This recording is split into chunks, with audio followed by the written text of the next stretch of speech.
University study links repetitive hits to head, not concussions, to CTE. A Boston University study published Thursday detailed the strongest link yet that repetitive hits to the head - not just those that produce a concussion - can lead to the debilitating brain disease chronic traumatic encephalopathy, CTE. The new research highlights the risks of younger athletes playing contact sports and could lead to questions about the effectiveness of current concussion protocols. The study, published in the journal Brain, used two methods to come up with its findings: a postmortem examination of 4 teenaged brains and a study of mice that showed instant changes to the brain after trauma. Even without telltale concussion symptoms, there are going to be policy implications to this, Lee E. Goldstein, a co-author of the study, physician and associate professor at Boston University School of Medicine and College of Engineering, told USA Today Sports. This is concerning, particularly for kids who are not old enough to make other decisions legally on their own - like to smoke, drink or drive a car. Just like we don't allow kids to do those activities, I think we have a moral obligation to protect them from harm.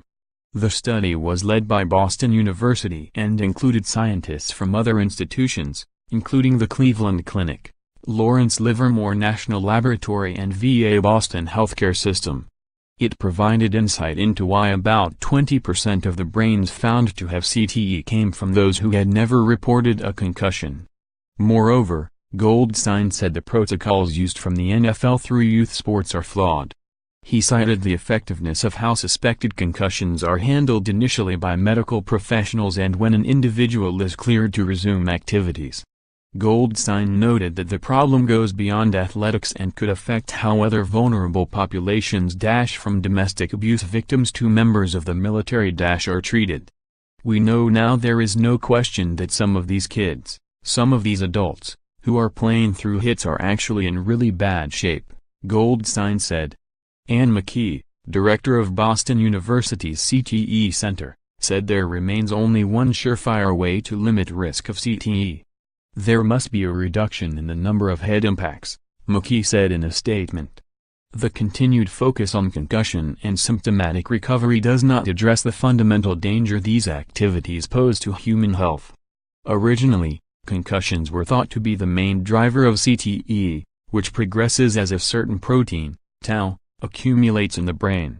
Impulsive behavior, depression, suicidal thoughts, irritability, sleep disorders and short-term memory loss are all associated with CTE, which, in later stages, appears to lead to dementia and impaired motor function. The 4 brains studied were from deceased high school athletes, an 18-year-old male who played football, baseball and basketball, an 18-year-old male who played football, rugby, soccer and inline hockey, a 17-year-old male who played football and lacrosse, and a 17-year-old football player.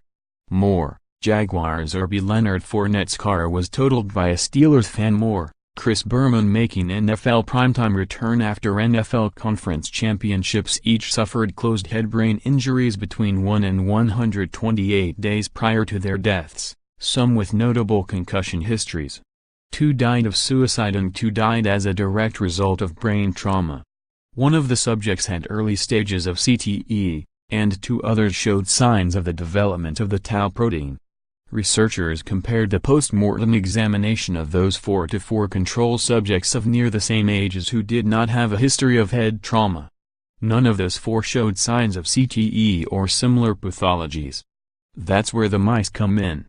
Researchers theorize that early CTE could result in damaged blood vessels within the brain. That could trigger brain inflammation and, eventually, the development of proteins like tau believed to play the key role in CTE.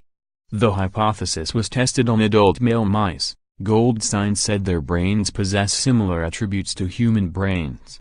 Using a special device, the mice were given precise impacts that would lead to mild brain trauma similar to what an athlete would sustain in contact sports.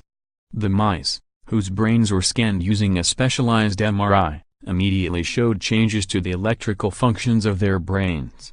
What we found with this CTE that we can induce with our animal models has absolutely no correlation -0- with the presence or severity of concussion symptoms, Goldstein said.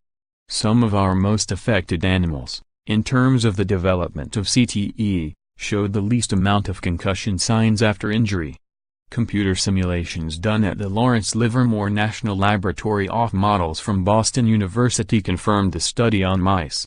The simulation showed that the mechanisms that trigger concussions may be distinct from those that lead to CTE. William C. Moss, a physicist at Lawrence Livermore National Laboratory and a co-author of the study, said in statement. Photos, NFL Divisional Playoffs.